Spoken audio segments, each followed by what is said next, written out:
வணக்கம். நம்மள ஒரு சூழ்நிலையை யோசிச்சு பாருங்களேன். ஒரு நாள் வண்டியில எங்கேயோ ரொம்ப தூரமா போயிட்டு இருக்கோம்னு வச்சுக்கோங்க. சுத்தி ஒண்ணுமே இல்லை. அப்போ ஃபோன்ல சிக்னல் சுத்தமா போயிடும்ல. ஐயோ, வெறும் டப்பா மாதிரி ஆயிடுச்சேன்னு மனசுக்குள்ள ஒரு மாதிரி இருக்கும்.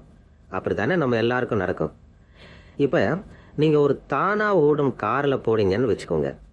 சிக்னல் இல்லாத இடத்துல திடீர்னு ஒரு மான் குதிச்சு ரோட்டுக்கு நடுவுல வந்து நிக்குது. கார் உடனே நிப்பாட்டிடும். எப்படி? இணையத்துல போய் எங்கேயோ தூரத்துல இருக்கிற ஒரு பெரிய கணினி கிட்ட கேட்டு அதுக்குள்ள என்ன செய்யணும்னு பதில் வாங்கிட்டு வரணும்னா மான் போயிருக்கதா? ஆனா கார் கண்ணிமைக்கும் நேரத்துல நிப்பாட்டுது. இது எப்படி சாத்தியம்? இணைய இணைப்பு இல்லாமலே இது எப்படி நடக்குது? இந்த ஆச்சரியமான விஷயத்துக்கு பின்னாடி ஒரு பெரிய ரகசியம் இருக்கு. அதான் உள்ளூர் புத்திசாலி ஆன் டிவைஸ் ஏஐ அல்லது அருகாமை கணினி எட்ஜ் கம்ப்யூட்டிங் சொல்றாங்க. அப்படின்னா என்னன்னா, நம்ம தினமும் பயன்படுத்துகிற டெக்னாலஜி எல்லாம் எப்படி வேலை செய்யுதுன்னு முதல்ல யோசிப்போம். இப்போ நீங்கள் உங்கள் ஃபோனில் ஒரு பெரிய கேள்வி கேட்குறீங்கன்னு வச்சுக்கோங்க. உங்கள் ஃபோன் உடனே யோசித்து பதிலை சொல்லாது. அது சும்மா ஒரு வாக்கி டாக்கி மாதிரி வேலை செய்யும். உங்கள் பேச்சை இணையம் மூலமாக எங்கேயோ தூரத்தில் இருக்கிற ஒரு பெரிய குடோன் மாதிரி உள்ள டேட்டா சென்டருக்கு அனுப்பும். அதான் க்ளவுடுன்னு சொல்கிறாங்க. அங்கே உள்ள பெரிய கணினிகள் தான் எல்லாம் யோசித்து பதிலை உங்கள் ஃபோனுக்கு திருப்பி அனுப்பும். ஆனால் இந்த அருகாமை கணினிங்கிறது இந்த ஐடியாவையே மொத்தமாக தலைகீழாக மாற்றிடுச்சுங்க. பிரச்சனையை எங்கேயோ தூரமாக உள்ள பெரிய மூளைக்கு அனுப்பாமல் அந்த பெரிய மூளையையே சின்னதாக்கி நம்ம பயன்படுத்துகிற சாதனத்துக்குள்ளேயே வச்சிடுறது. அருகாமைனா என்னன்னா, நம்ம பயன்படுத்துகிற சாதனம் இருக்குல்ல, அதோட பக்கத்திலேயே அதோட ஓரத்திலேயே புத்திசாலித்தனம் இருக்குன்னு அர்த்தம். எந்த ஒரு விஷயத்தையும் இணையத்தில் போய் கேட்காமலே நம்ம ஃபோன்லேயே, நம்ம ஸ்மார்ட் வாட்சுக்குள்ளேயே, நம்ம காருக்குள்ளேயே அதுவே யோசிக்கும். இது நம்ம அன்றாட வாழ்க்கையில் ஏன் அவ்வளவு பெரிய விஷயம்னு யோசிப்போம். இதுக்கு 3 பெரிய பலம் இருக்குங்க. வேகம், ரகசியம், நம்பகத்தன்மை.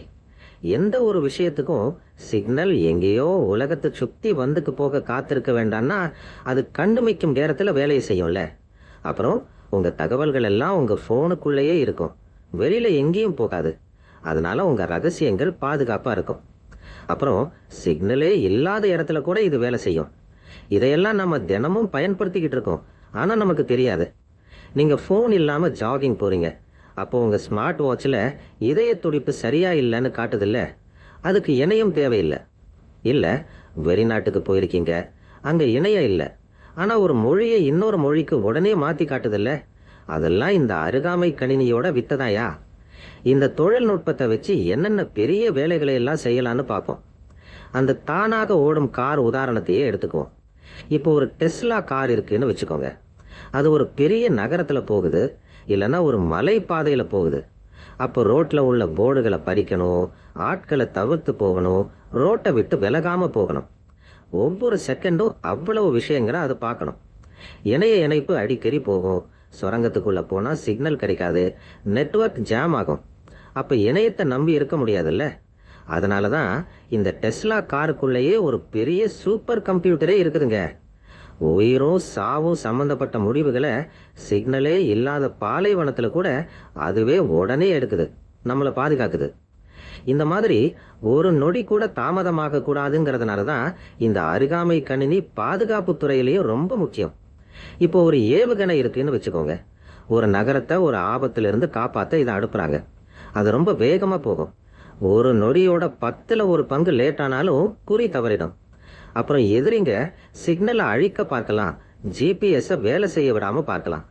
அப்போ ராக்கெட் எங்கேயோ தூரத்தில் உள்ள கட்டுப்பாட்டு அறையை நம்பி இருக்க முடியாதுல்ல.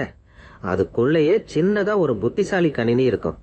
அதுவே குறி பார்த்து கணக்கு போட்டு வழி மாறி போகாமல் தன்னைத்தானே சரி பண்ணிக்கிட்டு போகும். வெளியிலிருந்து எந்த உதவியும் தேவையில்லை.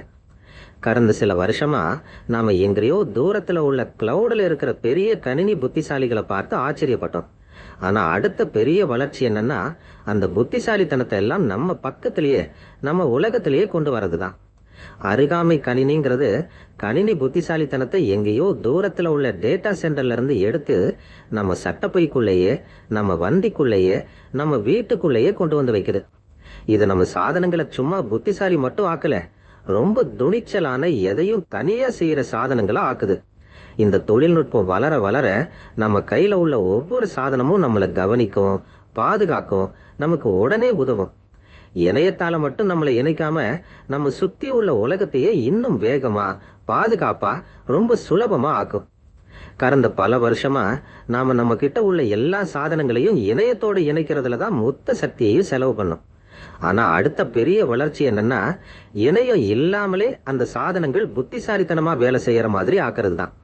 கணினி புத்திசாலித்தனத்தை எங்கேயோ தூரத்துல உள்ள குடவுன்ல இருந்து எடுத்து நம்ம பக்கத்து உலகத்திலேயே கொண்டு வரதுனால நம்ம டெக்னாலஜிக்கு ஒரு பெரிய சுதந்திரம் கிடைக்குது. இந்த புது உலகத்துக்குள்ள நுழையும் போது நம்ம சாதனங்கள் வெறும் திரைகளா இருக்காது, வேகமா யோசிக்கிற திறமையான நண்பர்களா, நம்ம கூடவே நடந்து வர்ற ஒரு உதவியாளர் மாதிரி இருக்கும். நிஜ உலகத்துல என்ன நடந்தாலும் அதை சமாளிக்க தயாரா இருக்கும். நன்றி.